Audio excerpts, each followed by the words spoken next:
జాతీయ రహదారి అనుకున్నటువంటి పాత డైరీ ఫార్మ్ ఉన్నాం. ఇక్కడ హనుమాన్ జయంతి అత్యంత భక్తి శ్రద్ధలతో కొనసాగుతోంది. దీనికి సంబంధించి ఎవరైతే ఇక్కడ పూజారి ఉన్నారో ఆయనతో మాట్లాడదాం.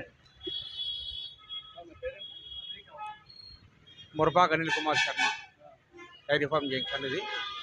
అయితే ఇది ఒక దేవాలయం అనేది కట్టి 18 సంవత్సరాల నేటికి ప్రతి సంవత్సరం కూడా 30, 31 ప్రతి సంవత్సరం కూడా హనుమత్ జయంతికి 3 రోజుల ముందు నుండి కూడా ప్రతి సంవత్సరం కూడా ఆ యొక్క వార్షికోత్సవం జరిపించబడుతుంది. ఈ యొక్క వార్షికోత్సవంలో భాగంగా ఈ యొక్క సంవత్సరంలోని ఉదయం 4 గంటల నుండి కూడా స్వామివారికి అభిషేకము, అనంతరం కూడా స్వామివారి నూతన వస్త్రాభరణ అలంకరణ, తదనంతరం కూడా యథాశక్తిగా స్వామివారికి అర్చన, ఆరాధన కార్యక్రమం జరిపించబడ్డాయి. అలాగే ప్రతిరోజు సాయంత్రము ఈ 3 రోజులు కూడా స్వామికి రామనామ హవనము, అలాగే శ్రీ పంచముఖి ఆంజనేయ స్వామివారి హవన కార్యక్రమం కూడా జరిపించబడింది. స్వామివారికి ఈ యొక్క భజన కార్యక్రమం జరిపించబడుతుంది. అలాగే ఈ యొక్క ఆలయ ధర్మకర్త అయినటువంటి శ్రీ సత్యనారాయణ గారు, భువన సత్యనారాయణ గారు పెద్ద అంటరాయన్ని, అలాగే ఆవిడ యొక్క ఆయన సతీమణైనటువంటి శారదా గారు కూడా ఈ యొక్క ఆలయాన్ని నిర్మించారు. ఈ యొక్క ఆలయ ధర్మకర్తలు కూడా వారిద్దరు కూడా అక్కడి నుండి కూడా ప్రతి సంవత్సరం కూడా వాళ్ళ యొక్క ఆధ్వర్యంలోనే ఈ యొక్క పూజా కార్యక్రమం జరిపించబడుతున్నాయి అని తెలియజేస్తున్నాను. స్వామివారికి సంబంధించిన వడమాల కావచ్చు, లేదా తమలపాకులు కావచ్చు, ఎన్ని ఉపయోగించుంటారండి? స్వామివారికి వడమాల అనేది ఏంటంటే 108 అండి. 108 కానీ అదర్ పక్షంలో 54, అది కూడా మనం ఇవ్వలేము అనుకున్నట్లయితే 27. స్వామివారికి పూర్ణమాల అంటే 108 అంటే పూర్ణమాల, లేదు అంటే 54 అర్ధమాల అంటారు. లేదు అది కూడా మనం చేయలేని పక్షానంటే 27 నక్షత్రమాల అంటారు.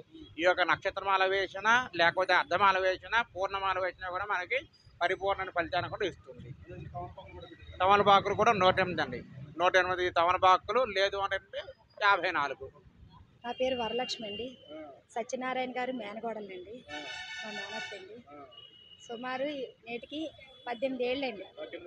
ఎన్నో శ్రమించి ఆయన ఈ రోజున భక్తులు తండోపతండాలుగా తెల్లవారి నుంచి పూజా కార్యక్రమాలు, పంతులు గారు మరి భక్తులు, మా సేవకులు అందరూ కలిసి ఇక్కడ ఈ కార్యక్రమాన్ని జయప్రదం చేయడం జరుగుతున్నాం. అంతేగాక మరి మంగళవారం నాడు ఆయన తెల్లవారి నుంచి పూజా కార్యక్రమాలు అనేక రకాలుగా, అమ్మవారి పక్కన దుర్గమ్మవారు ఉన్నారు, ఆవిడకి కూడా శుక్రవారం నాడు ఆవిడకి కూడా ఆరాధన జరుగుతుంది. చాలా భక్తులు చాలా విధాలుగా ఎన్నో గ్రామాల నుంచి ఇక్కడికి వస్తున్నారండి. ఇంత చక్కగా మరి అన్నప్రసాదం కూడా ఈ పంపిణీ చేస్తున్నారండి.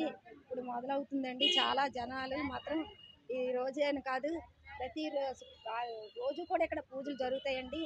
మంగళవారం నాడు ప్రత్యేకం అనేక రకాలుగా ఎంతో ఈయన పూజ చేసుకొని, ఆయన పూజించుకొని తండ్రిని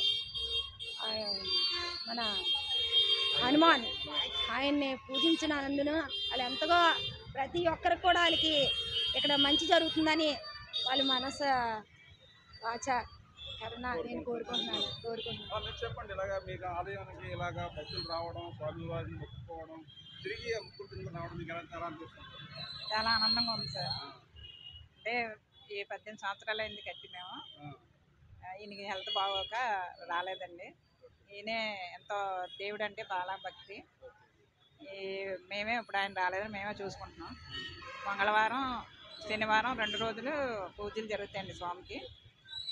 ఆయన ఎంతో నమ్మకంగా అంటే 18 సంవత్సరాల నుంచి అందరం నమ్మి ఈ డైలీ ఫారానికి ఏదైనా అడ్రస్ అయినా ఏదైనా హనుమాన్ టెంపుల్ దగ్గర ఉన్నాము ఒక అడ్రస్ అంతే. హనుమాన్ ఎక్కడైతే జాతీయ రహదారి పక్కన పాత డైరీ ఫార్మ్ ఇక్కడ హనుమాన్ ఒక ల్యాండ్ మార్క్గా మారిపోయింది. ఇక్కడ నుంచి ఇక్కడ ఒరిస్సా కావచ్చు, కలకత్తా కావచ్చు, అనేక జాతీయ రహదారి కాబట్టి దేశంలోని వివిధ ప్రాంతాలకు భక్తులు వెళ్తూ కూడా ఇక్కడ స్వామివారిని మొక్కుకోవడం, అదేవిధంగా వారికి అవకాశం ఇచ్చినప్పుడు వచ్చి స్వామివారిని దర్శించుకోవడం కొనసాగుతుంది. అదేవిధంగా ఏంటి మీరు తమలపాకులు 108 తమలపాకులు దేవుడికి మొక్కుకున్నాము, వేస్తున్నాము. మొక్క మా పిల్లల కోసం మొక్కుకున్నామండి. చదువులు దాని గురించి అని మొక్కుకున్నాం. ఏదైనా సరే బాగా ఏది మొక్కుకున్నా సరే తీరుతాయి అన్నమాట, మా నమ్మకం బాగా. అండి నా పేరు సత్యవతి అండి. స్వామి కోసం ప్రతి సంవత్సరం వీళ్ళే పెద్దలు బాగా చూసుకుంటున్నారు, బాగా చేస్తున్నారు. బాగా బాధ్యతగా చేస్తున్నారు, శుభ్రంగా చేస్తున్నారు వీళ్ళే. ఈయన అన్నీ మనం ఏది అన్నా అతను తీర్చే అతను ప్రతి మంగళవారం రోజు పంతులు గారు బాగా పూజలు పొద్దుట సాయంత్రం చేస్తుంటారు. నమ్మకం ఏమండి, నమ్మకం అంతే. మేము 25 సంవత్సరాల నుంచి ఇక్కడ ఉంటున్నాం, మాకు నమ్మకం అనమాట. ఈయన వీళ్ళు కూడా బాగా చేస్తుంటారు అనమాట. ఓకే, ఇది ఆంజనేయ స్వామి అనగానే ఆరోగ్యంతో పాటు చదువును కూడా ప్రసాదించినటువంటి ఒక గొప్ప దైవంగా ప్రజల తలకు నమ్మకాన్ని పొందుతున్నారు. ఆ హనుమంతుల ఆశీస్సులు అందరికీ నుంచి కోరుకుంటూ జై హనుమాన్, ఇంకా జై శ్రీరామ్.